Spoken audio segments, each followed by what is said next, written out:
반갑습니다. 장종료 시장점검입니다. 예, 코스피 지수 하락 마감했고 낙폭이 꽤 컸습니다.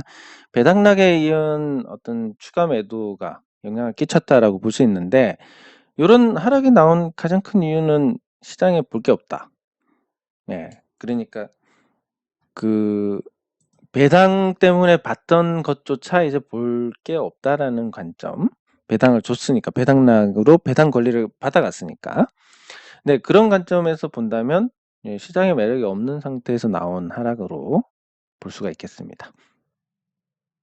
그리고 변동성 범위에서의 움직임, 예, 결국 하단까지 왔고 이 하단에서 급락으로 가느냐 여부인데, 지금 시장에서 급락으로 갈 만한 요인이 없기는 하지만 해외 증시도 탐탁치 않고 계속 유동성이 빠지는 상황에서 우리 증시가 버틸 만한 재간이 있느냐. 예, 그렇게 본다면 기대할 부분이 크지 않고 당분간 계속 유동성이 없는 상태가 유지가 될 것 같습니다. 예, 그리고 더 불안한 것은 예, 많은 지표들이 금리 인하를 가리키고 있습니다. 근데 지금 미국 연준도 그렇고 한국은행도 그렇고 금리 인하를 단행할 당분간은 계획이 없습니다. 그럼에도 불구하고 시장이 금리 인하를 가리킨다는 것은 아주 강력한 경기 침체가 오거나 아니면 유동성이 아니라 금융위기, 예, 이게 올 가능성이 높다고 보는 겁니다. 단순히 이제 물가 안정될 거니까 금리가 내릴 거야라는 게 아니라 금융위기하고 경기 침체가 올 거니까 금리가 내릴 것이다. 이렇게 반영을 하고 있다, 시장이. 그러면 앞으로 더 내릴 거냐라는 부분에서 굉장히 좀 고통스러운 그런 상황이 만들어지게 됩니다. 예, 시장에 볼 거 없는데 더 내리고, 예, 그러면 아예 그냥 없는 셈 치지하고 던져놓는 사람들도 있지만 매일 보면서 스트레스 받는 분들도 많고, 그분들은 계속 가다가 결국 다 정말 짜증나서 정리할 때가 바닥이니까 예, 참 나쁜 상황이 이어지고 있고 시장에서 재미를 볼 수 있는 부분이 거의 없다. 예, 주봉 흐름에서 보더라도 단기간에 너무 많이 올랐습니다. 예, 코스피가 거의 단기간에 유동성의 힘으로 불과 9달 만에 거의 2.5배가 올랐는데, 2.5배 오른 이후로 탐탁지 않았습니다. 잔여 유동성으로 조금 재미를 보다가 본격적으로 하락하고, 예, 그리고 제자리로 돌아온 상태인데, 이 제자리로 돌아온 게 이 지난 2년간 유동성을 흡수하는 과정에서 좀 감해도가 나올 가능성도 이제 열리고 있다. 지금까지는 추가 하락에 대해서는 굉장히 제한적으로 봤었는데, 오늘 배당락 이후에 투자 심리가 망가지는 모습, 그리고 해외 증시가 기대할 부분이 없다라는 거, 고금리가 장기간 지속된다. 앞으로 금리 인하에 대한 전망이 나온다는 것은 금융위기 아니면 예, 경기 침체가 아주 심각할 때 이야기다. 사실상 우리 같은 경우는 지금 일본 같은 경우도 보시면 1% 경제 성장률에 제로 금리로 갔습니다. 왜냐하면 버틸 수가 없기 때문에. 1% 경제 성장이란 것은 대부분의 사람들이 경제 성장의 과실을 맛보지 못하는 상태입니다. 이 상태에서 금리까지 높으면 정말 감당이 안 되는 상황이 벌어지게 됩니다. 네, 그래서 일본도 1% 경제 성장률 1%대 장기 불황을 인정하고 예, 금리 인하를 단행했고, 그리고 마찬가지로 그 장기간 제로 금리를 통해서 그나마 가치를 지켜나가고 있는데, 우리는 연준 따라서 기준금리를 올리면서 곳곳에서 파열음이 생기고 있습니다. 매우 심각한 이야기고, 지금 시장에서 내년 하반기에 기준금리가 인하가 될 것이다. 근데 한국은행도 그렇고 미국 연준도 그렇고 인하에 대한 부분은 아직 언급할 단계가 아니다라는 건, 그게 그만큼 지금 상황이 아니라 시장에서 보는 건 더 심각해지는 상황을 보고 있다라는 그런 의미도 됩니다. 예, 다만 이제 저는 이걸 믿는데, 이때 한번 폭락했고 또 10년 후에 폭락했고 이렇게 한번 폭락을 하게 되면 이후에 다시 폭락이 나올 거냐? 한번 이거를 겪고 반등하는 것도 겪었던 투자자들이 이런 패닉셀을 만드느냐 그러면 만들지는 않을 것 같아서 아직도 나쁘지 않게 보고 있습니다. 그러니까 나쁘지 않게 보고 있다는 것은 추가 하락을 하더라도 굉장히 제한적일 것이다 라는 관점. 네, 그리고 월봉에서 보면 계속 충분히 내렸고 또 주기적으로 충분히 올랐고, 그 사이에 다시 이제 상승으로 가느냐 아니면 추가 하락으로 가느냐인데, 주기만 본다면 추가 하락으로 가는 것보다는 옆으로 갈 가능성이 높다. 그 정도. 그리고 연봉을 보면 연봉 같은 경우는 뭐 IMF 구제금융 제외하면 2년 연속 연봉이었던 적이 없습니다. 그 얘기는 뭐냐면 주기 자체가 1년 오르고 1년 내리고 이렇게 해서 중심을 했을 때 52주다. 그래서 주봉에서 52주선이 중요한 어떤 기준선이 되는데, 그래서 과거에도 보면 한번 크게 내리는 해 이후에는 또 곧잘 반등을 합니다. 내년에는 올해보다 낫지 않을까. 일반적으로 봤을 때 연봉으로 아주 단순하게 봤을 때 그렇게 생각하시면 되고, 그래서 내년에 지금 분명히 나쁘고 변동성 범위 하단까지 왔고 배당락 이후에 던지는 모습을 봤을 때 투자자들의 어떤 투자 심리가 굉장히 나쁘고, 또 금융위기나 아니면 경기 침체가 아주 심각하게 왔을 때 기준금리 인하가 없다면 뭐 또 고금리 압박, 유동성 축소, 시장에서 도저히 좋을 만한 부분이 없는데 항상 그렇지만 너무 확실할 때 반전이 나오더라. 그리고 연봉으로 봤을 때는 2년 연속 음봉인 경우가 잘 없다. 이런 관점에서 비록 시장이 굉장히 나쁘지만 또 거기서 희망을 보는 게 좋을 것 같습니다. 그러면 댓글 확인하고 오늘은 그 원전 관련주로 넘어가도록 하겠습니다. 네, 감사합니다.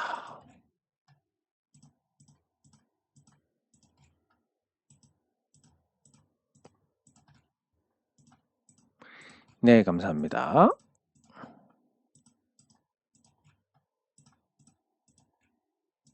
예, 감사합니다. 종목을 보면 한국전력부터 봐야 될 것 같은데 자, 한국전력이 단기간에 이제 매물대가 두터운 자리까지 올라왔습니다. 한국전력에 대해서는 계속 말씀드리지만 2만 원 이하에서 매수는 나쁘지 않다. 그리고 한국전력의 대규모 적자는 올해 아마 31조 정도 될 텐데 이 대규모 적자는 결국 전기요금 인상으로 가야 된다. 전기요금 인상되고 나중에 원료 가격이 떨어졌을 때 아주 큰 수익을 얻을 수 있다. 그리고 또 하나는 이제 원전 비중을 높이는 방향으로 갈 것인데 이런 구도를 봤을 때 결국 한국전력은 나중에는 큰 이익을 올리는 자리가 있을 것 같습니다. 그렇게 보면 2만 원 이하에서 모아가는 거 계속 유효하고 적당히 조정받으면 추세가 이렇게 만들어지니까 조정받았을 때 매수, 2만 원 아래로 주면 매수하는 것도 나쁘지 않을 것 같습니다. 특별한 부분보다 한국전력이 국영기업이라서 망하지 않고 독점기업이라서 망하지 않고 그리고 전기요금에 대한 정부 개입만 없다면 충분히 많은 이익을 올릴 수 있는 기업이다. 그리고 그런 부분이 부각이 될수록 시장에서 재평가를 받을 수 있다. 이런 부분에 초점을 맞추시면 될 것 같고, 좀 중기로 봤을 때 기술적 반등이 어느 정도 진행이 됐습니다. 보통 이 기술적 반등이 이렇게 강력하게 나온다는 것은 거기서 멈춘다는 것보다는 적당히 조정을 받을 가능성이 높아진다는 의미니까 2만 원 아래를 한번 줄 수도 있지 않을까, 조정을 받고. 그리고 월봉도 마찬가지고, 연봉으로 봤을 때는 뭔가 지난 7년간 거의 나빴는데 이제부터 슬슬 좋아질 수 있는 토대를 만들 가능성이 커진다.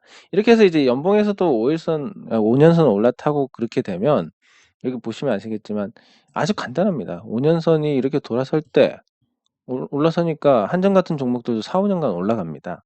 그래서 한번 추세 틀고 나면 긴 안무로 가서 보는 거, 이게 좀 필요하지 않을까 싶고, 그리고 두산 에너빌리티 그 기대감에 의해서 반등했다가 다시 조정을 받고 또 반등을 했습니다. 원전 수주에 대한 기대감이 커지고 있고 기존에 수주했던 거 다 소진하기 전에 이제 수주에서 돌아가면 되니까 그런 부분도 나쁘지 않습니다.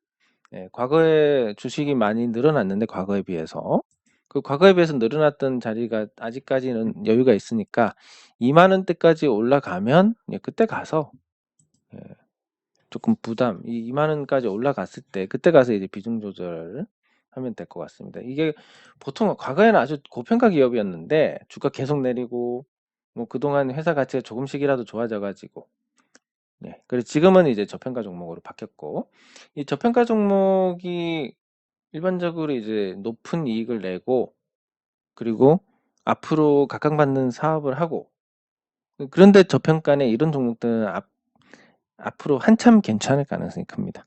그래서 두산 에너빌리티는 비록 이제 그 과거의 투자자들을 너무나 많이 엿을 먹여서 악명이 높지만 지금부터는 다소 개선이 될 수 있지 않을까라는 생각으로 접근을 할 수 있습니다. 예, 그리고 어제 고배당주 중에서 기업은행 너무 많이 떨어져 가지고 한번 볼 텐데, 요 배당락으로 떨어진 건 한 7~8% 될 것 같습니다.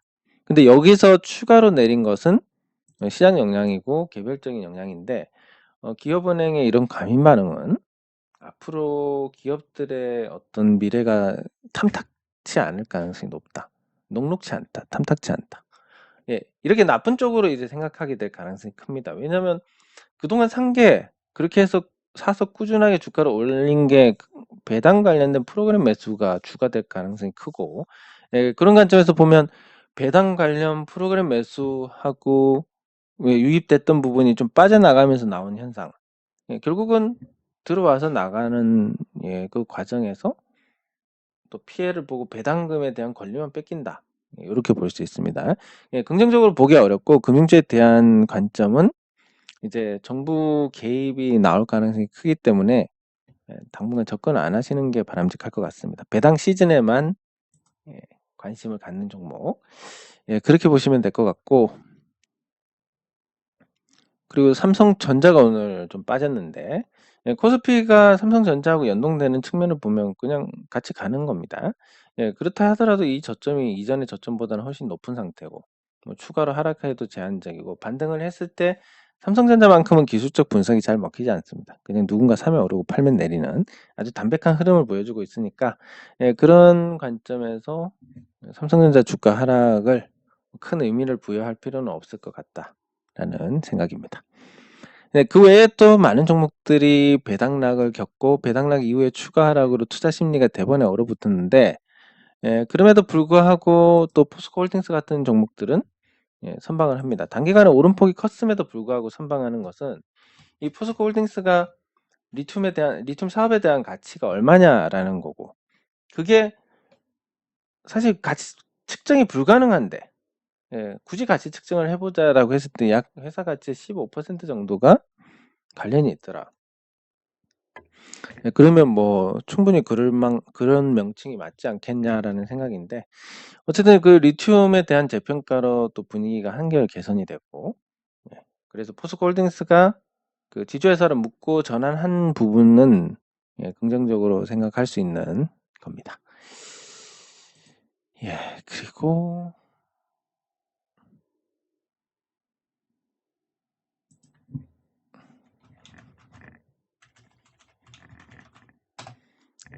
인터로조. 인터로조는 변동은 큰데 뭐 추세가 아직 살아있고, 그렇지만 본격적으로 치고 나가지는 못하고 있습니다. 인터로조에 대해서는 뭐 사상 최대 분기 영업이익을 달성할 거다, 뭐 이런 전망들이 본물을 이루고 있고, 일본하고 유럽에서 인기가 많이 올라가고 있는 추세입니다. 그래서 좀 실체가 있는 성장주라고 볼 수 있는데, 인터로조가 그럼에도 불구하고 시원하게 치고 나가지 못하는 것은 아무래도 단기 관점에서의 상승 문제, 그리고 중장기적으로 이제 도약을 할 만한 그림을 그려가고 있으니까, 조금 인내심을 발휘해서 기다리면 지금보다 훨씬 좋은 대응 자리가 있을 것 같습니다. 그리고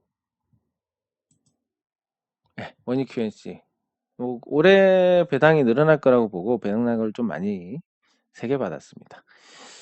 원익 QNC 같은 경우는 그 산업용 세라믹을 제작을 합니다. 그래서 이 세라믹이 자동차 같은 데 들어가서 이제 경량화를 이끌어내고, 그리고 이제 적극적인 M&A를 통해서 사세를 확장해 나가고 있는데, 그 과정에서 이제 원익 QNC가 어떤 역할을 하고 어떤 대접을 받는지 시장에서 한번 볼 필요가 있을 것 같습니다.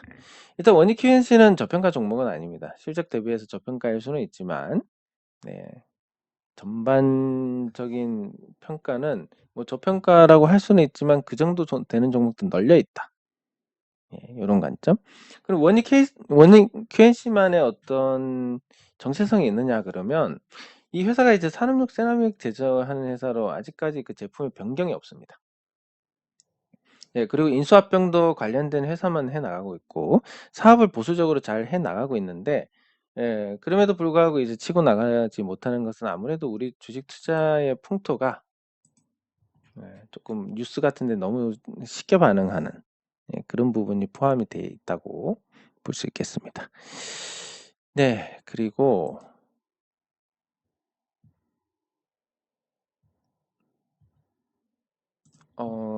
제너레이 예, 제너레이는 자사주 매입에 대한 소식이 아직도 없습니다. 그 자사주 신탁을 해놓고 안 사도 되기 때문에 좀 강제성이 없는 거긴 한데 그래도 돈이 묶여 있게 되니까 예, 그것만큼의 어떤 손해다라고 볼 수 있는 부분도 존재를 합니다. 제너레이에 대해서는 계속 말씀드리지만 예, 뭔가 반응이 시원찮다. 예, 그리고 지금 충분히 이제 기간 조정도 받고 있고 예, 주가 흐름 자체가 이제 짜증을 유발하는 예, 그런 모습인데 저기 제너레이가 자사주 매입도 하고 그게 수급으로 작용을 해주면 좋겠지만 하반 경직성 외에는 특별히 기대할 부분이 없다라는 관점이고 그랬을 때 이제 시장 수준의 어떤 흐름으로 뭐 특별히 튀지 않는 예, 손색 없는 그 정도의 주주총회다. 예, 주주총회를 열 수 있는 예, 그런 상태다라고 볼 수 있습니다. 예, 제너레이 같은 경우는 이제 한동안 기간 조정을 받았고 요 기간 조정을 받은 이후에 반응이 위쪽이냐 아래쪽이냐인데 일단 신주에 대한 또 공포도 있고 하니까 위쪽이 되려면 다소 시간이 걸리고 예, 거기다가 이제 의사결정도 조금 하나씩 건너서 하다 보니까 예, 거기에 따른 예, 또 반응이 느린 부분도 감안을 해야 될 것 같습니다. 예, 전반적으로 그 종목들의 흐름이 열리든 안 열리든 큰 차이가 없다. 시장이 왜 열리냐 이런 생각이 들 정도로 예, 크게 반응이 없는데 예, 그래도 요 와중에도 또 유동성이 돌고 요 와중에도 또 제품이 출시가 되고 예, 그리고 외부 환경도 변하고 예, 이런 부분들이 앞으로 제너레이가 계속 매출과 이익이 쌓여서 가치가 좋아지고 성장하게 되는 과정들 그 과정에서 뭐 걸림돌이 없다라고 볼 수 있으니까 예, 당장 재미없더라도 투자를 이어가는데 중점을 두시면 될 것 같습니다. 예, 그리고 중국 코로나 관련해서 제놀루션이 좀 반응이 있을 것 같은데 별 반응이 없었습니다. 코로나 환자가 확진자가 그렇게 늘어나고 있는데 별다른 반응이 없고 예, 그리고 자기 주식 처분 공시가 나왔는데 그게 이제 뭐 뭐지 그 성과급 같은 거 지급하려고 네, 판것 같습니다. 예, 그것도 특별한 건 없고 예, 그리고 자사주 처분으로 어떤 문제가 되느냐 그러면 그것도 없고 예, 그래서 현재 제놀루션은 분명히 괜찮고 잠재력도 있는데 왜 주식 아니 왜 중국 코로나에 별다른 반응이 없느냐라는 관점에서 한번 파보셔도 좋을 것 같습니다. 네, 장 종료 후 시장 점검은 여기서 마치도록 하겠습니다. 수고하셨습니다.